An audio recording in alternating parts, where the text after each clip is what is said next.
আসসালামু আলাইকুম এভরিওয়ান, আবারও আপনাদের মাঝে ভিডিও নিয়ে চলে আসলাম। আজ রান্না করব দেশি মুরগি, হাতে মেখে রান্না করব। আর রান্না করব বেগুন আলু শুটকি দিয়ে খুবই মজা করে রান্না করব। পুরো রেসিপি জুড়ে সাথে থাকবেন। আশা করি রেসিপিটি ভালো লাগলে শেয়ার করতে ভুলবেন না। তো আমি এখন প্রথমে বসাই দিচ্ছি দেশি মুরগির রান্না। দেশি মুরগির রান্না করার জন্য প্রথমে একটা পাতিল নিয়ে নিলাম। পাতিলে মাংসগুলো ধুয়ে পানি ঝরাতে দিলাম প্রথমে। তো মাংসগুলোকে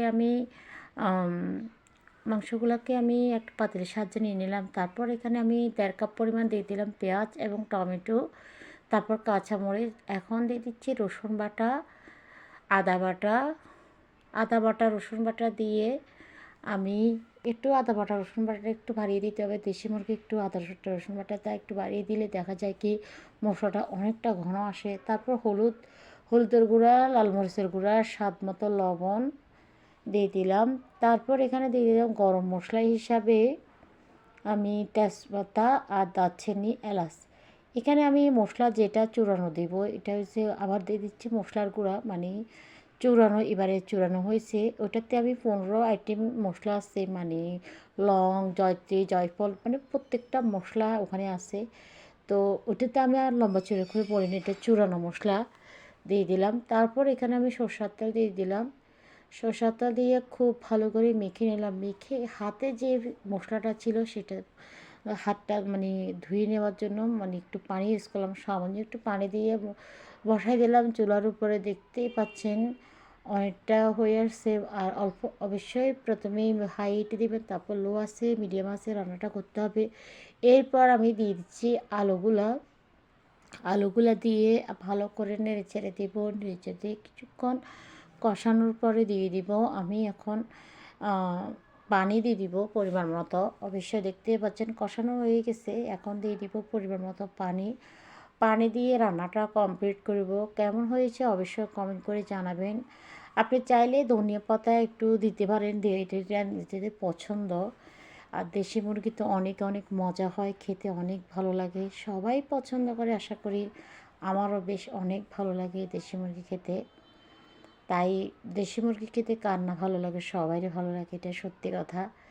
তো দেখতেই পাচ্ছেন অনেকটা ঘন, মশলাটা অনেক ঘন ঘন আসছে। এখন চুলা থেকে নামিয়ে ফেললে রান্নাটা কমপ্লিট। তারপর আমি এখন রান্না করব পরের রান্নাটা। কয়টা নামানোর পরে আমি আরেকটা চুলায় বসাই দিলাম এখানে বেগুন।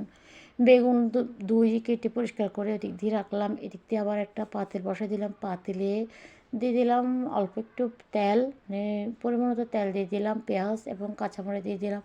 দিয়ে দিচ্ছি শুটকিগুলো দিয়ে একটু নেড়ে চেড়ে দিচ্ছি। অবশ্যই তেলের উপরে শুটকি দিলে দেখা যায় চ্যানটা ভালোবাসে, টেস্টও ভালোবাসে, সেজন্য আমি দিয়ে দিলাম। তারপর দিয়ে দিচ্ছি আদা বাটা এবং রসুন বাটা। অবশ্যই এখানে আদা বাটাটা কম দিতে হবে, কারণ রসুন বাটাটা একটু বাড়িয়ে দিতে হবে, কারণ এক একটা রান্না এক এক ধরনের হয়, তাই বলছি। তো রসুন বাটাটা এই জন্য বাড়িয়ে দেবেন বেগুনের জন্য। বেগুন একটু গলাদারে বা বেগুনে অ্যালার্জি হিসেব করি, তো বেগুনটাতে একটু রসুনটা দিলে ভালো হয়। তো আদা বাটাটা একটু কম দিতে হবে। তারপর এখানে আমি দিচ্ছি হলুদের গুঁড়া, লাল মরিচের গুঁড়া, ওই যে মশলা চূড়ানো মশলা দিয়ে দিচ্ছি। দিয়ে আমরা কিন্তু প্রতিটা খাবারে, প্রতিটা রান্নার ভিতরে অবশ্যই মশলা ইউজ করি। আসলে আমরা আমাদের ফেনী শহরের মানুষগুলা, মানে ফেনী জেলার মানুষগুলা বিশেষ করে মশলা একটু বেশি খায়। অনেকে যারা আপনারা মশলা খেতে পছন্দ করে না, না দিলেও চলবে। তো দেখতে পাচ্ছেন সব মশলা দেওয়ার পরে স্বাদ মতো লবণ দিয়ে সব মশলা দেওয়ার পরে আমি মশলাটা কষানো হয়ে গেছে। একটু পানি দিয়ে অনেকক্ষণ কষা নিলাম। এখন আমি দিয়ে দিব সবজিগুলো। প্রথমে দিয়ে দিলাম আলুগুলোর ধোয়া, অনেক বেশি পরিমাণ ধোঁয়া ছিল, তো ধোঁয়ার কারণে অতটা ভালো করে দেখাইতে পারছি না। তারপরে চেষ্টা করছি ভালো করে দেখানোর জন্য। দিয়ে দিলাম প্রথমে বেগুনগুলো, আলুর পরে বেগুন দেওয়ার পরে আমি দিয়ে দিচ্ছি এখন টমেটো, বেগুন, আলু সব কিছু একসাথে এখন নেড়ে চেড়ে দিব।